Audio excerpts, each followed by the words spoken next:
Tolonglah hamba-Mu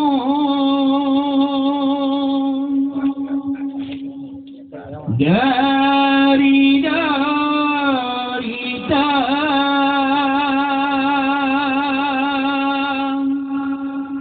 derita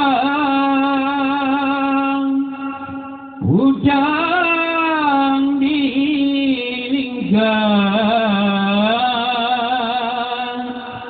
nasib seorang menegaya nilai semasa ya Rasulullah kagum semana gemuk bebewan gemuk lun gapan barasul kebang oban zaretro barang solong oban zaretro barang solong jambirana pegang naya sembahyang naya sembahyang ya nabi nabi makan tayang wakana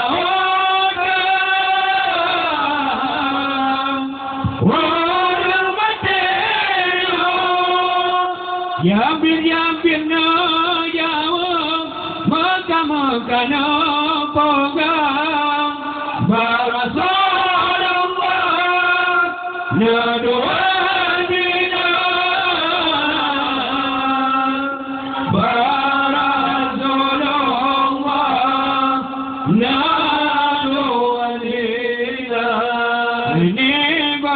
wadanya nabi paling nanotim kubur sembahyang maya golongna yang tanggung hutang hana sembahyang oleh Sayyidina kemudian temar Abu Qatada kemudian temar Abu Qatada Rasulullah kenapa poyata Jurulun tanggung ya Rasulullah jurulun pegang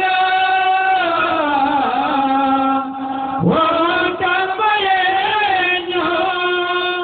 tertanggung hutang ada pada ya Rasulullah yo yang sembahyang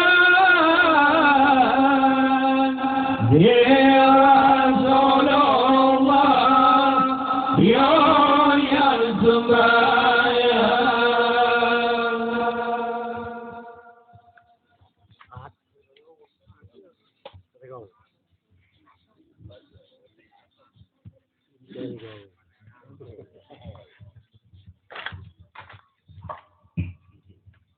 Sabar dulu ya.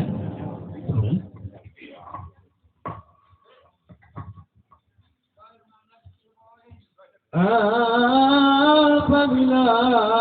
orang benci, orang fakir,